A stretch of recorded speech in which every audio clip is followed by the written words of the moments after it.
పాత్రికేయులకు నమస్కారం. మన ముఖ్యమంత్రి గారు శ్రీకాకుళం జిల్లా పర్యటనకి మే 16వ తేదీ విచ్చేస్తున్నారు. ఆ విచ్చేసిన సందర్భంగా ఎన్నికల్లో వాగ్దానాలు ఇచ్చి 2 సంవత్సరాలు అయింది. జిల్లా ప్రజలకి ఏ ఒక్క వాగ్దానం కూడా అమలు జరగలేదు. ఎందుకు వాగ్దానాలు అమలు జరగలేదో రేపు బహిరంగ సభలో ప్రజలకు చెప్పాలని చెప్పి మేము ముఖ్యమంత్రి గారిని విజ్ఞప్తి చేస్తాం. అయ్యా ముఖ్యమంత్రి గారు, మీరు ఎన్నికలప్పుడు ఈ శ్రీకాకుళం జిల్లా ప్రజానీకానికి మేము పెండింగ్ ప్రాజెక్టులు పూర్తి చేసి ఇచ్చాపురం వరకు నీరు ఇస్తామని మీరు చెప్పినారు. ఎక్కడ ఒక్క పెండింగ్ ప్రాజెక్టు మీరు డబ్బులు ఇవ్వలేదు. ఈ రోజు వంశధార ఆప్షన్తో సహా మొత్తం అన్ని కూడా ఎక్కడికక్కడే ఉన్నాయి. ఒక్క పైసా మీరు ఎందుకు ఇవ్వలేదు? మీ మాటలన్నీ కూడా నీటి మాటలుగా ఉన్నాయి. అందుకు దానికి మీరు ప్రజలకు సమాధానం చెప్పాలని కోరుతున్నాం. అంతేకాదు ఈరోజు జీడికి సంబంధించి గిట్టుబాటు ధర కల్పిస్తాం, జీడిపాటు ఏర్పాటు చేస్తాం, రైతాంగాన్ని ఆదుకుంటామని చెప్పినారు. ఈ రోజు కూడా మీరు గిట్టుబాటు ధర ప్రకటించలేదు, జీడి బోర్డు ఏర్పాటు చేయలేదు. దీంతో రైతాంగం తీవ్రమైన దోపిడీకి గురవుతుంది. అందుకోసం ఇప్పటికైనా రేపు మీరు బహిరంగంలో జీడికి గిట్టుబాటు ధర ప్రకటించాలని చెప్పి మేము కోరుతున్నాం. అంతేకాదు జిల్లా విడబడిన తర్వాత ఐటీడీఏ ఈ జిల్లాకి లేదు. మేము అధికారంలోకి వచ్చినట్టే ఐటీడీఏ మేము ఏర్పాటు చేస్తామని చెప్పినారు. ఈవేళ మీరు ఐటీడీఏ ఏర్పాటు చేయలేదు, ఆ ప్రస్తావనే లేదు. ఈవేళ ఈ జిల్లాలో ఉండే గిరిజనులు తీవ్రమైన ఇబ్బందులకు గురవుతున్నారు. ఈవేళ గిరిజన భూములు గిరిజనేతలు ఆక్రమించుకుంటున్నారు. గిరిజనులకు రక్షణ లేదు. మీరు ఐటీడీఏ ఎందుకు ఏర్పాటు చేయలేదు? ఎందుకు ఈ వాగ్దానంగా మీరు మిగిల్చినారో ఈవేళ జిల్లా ప్రజలకు సమాధానం చెప్పాలని చెప్పి మేము కోరుతున్నాం. అంతేకాదు ఈరోజు దీనికి సంబంధించి ఎత్తిపోతల పథకాలు ఉన్నాయి ఈ జిల్లాలో. ఎత్తిపోతల పథకాలు కొండపేట లిఫ్ట్తో సహా ఏ ఒక్కటి ఇవాళ పనిచేయడం లేదు. మరామతులకు ఇవాళ ఏ మాత్రం కూడా మీరు డబ్బులు కేటాయించడం లేదు.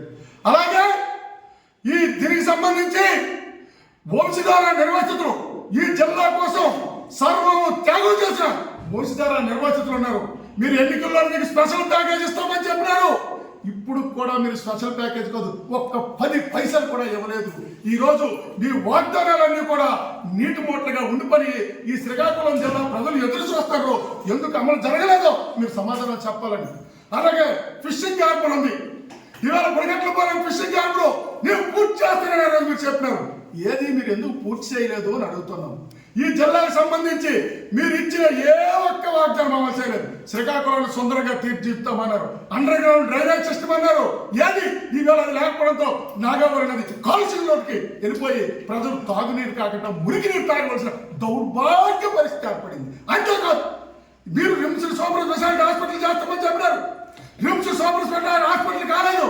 ఇవాళ ఏ చిన్న వైద్యమైన ఇవాళ హార్ట్ అటాక్ వచ్చినా, అదేవిధంగా న్యూరాలజీకి సంబంధించి వచ్చినా, ఇవాళ పిడియాట్రిక్ ఆపరేషన్ సంబంధించి వచ్చినా ఇవాళ ఇచ్చాపురం నుంచి విశాఖపట్నం రిఫర్ చేయవలసిన దౌర్భాగ్య పరిస్థితి ఏర్పడింది.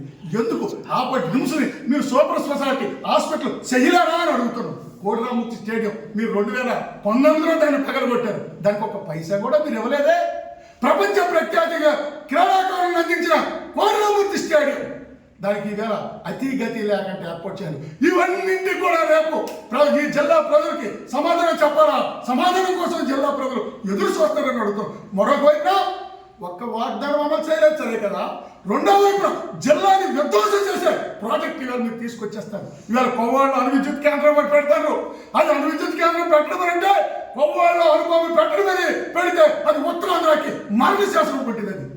అది వెంటనే కొవ్వాలని రద్దు చేయాలని కోరుతున్నాం.